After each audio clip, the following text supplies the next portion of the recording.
Ukiona maji kuna umeme, kuna vitu vimepanda bei ujue. Siasa, hospitali, dawa, kuna watu wanapata shida visivyouzwa vinauzwa jue. Siasa, wacha nikapige kula nitetee nchi yangu, wacha nikapige kula kafu ndio chama langu, wacha nikapige kula Shamsi ya bunge wangu, wacha nikapige kula nitetee Mtwara yangu.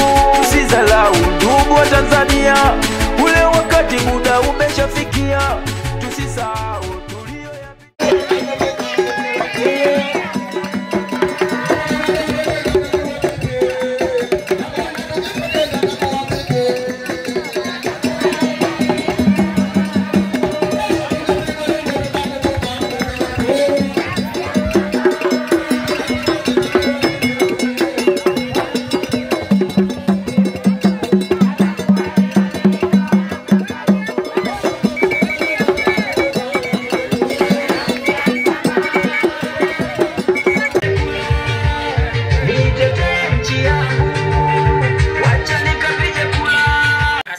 sana.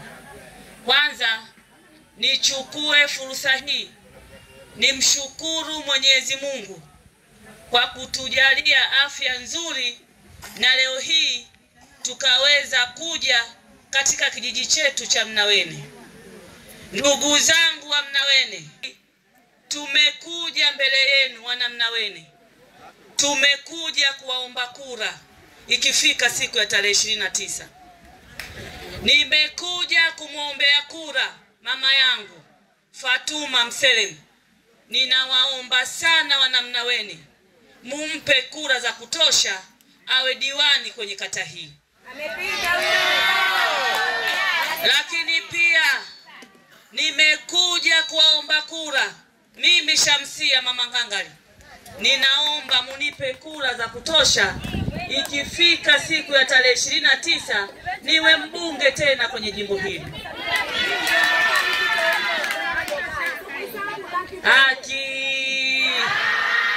Haki sawa yende kwa nani?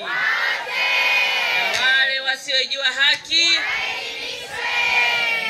Ndugu zangu wa Mnawene, tupo katika kipindi cha uchaguzi wa serikali, wa kuchagua viongozi wa serikali ambao watakwenda kusimamia maendeleo yetu sisi wananchi wa Ziwani. Niwaombe sasa, ndani ya kipindi hiki tuache mbali mambo ya ushabiki wa vyama, tumtafute mtu sahihi ambaye atakwenda kusimamia maendeleo yetu. Niwaombe sana wana Mnawene, twendeni mkatuunge mkono kwa nguvu kubwa sana. Hapa Mnawene mimi mbunge nimefanya jitihada kubwa sana kuhakikisha watoto wetu wanapata shule. Kweli si kweli? Kweli.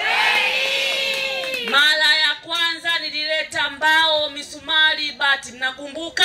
Nakumbuka.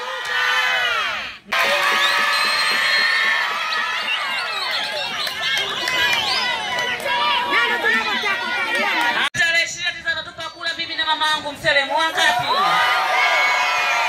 Mnawene Ngangali. Mnawene safi. Namalizia kwa kusema watu wa Mnawene, mimi mama najua watoto wanavyoumia. Tafadhalini sana watu wa Mnawene, twendeni mkatuunge mkono kwa maslahi ya kijiji chetu cha Mnawene. Asanteni sana kwa kutusikiliza.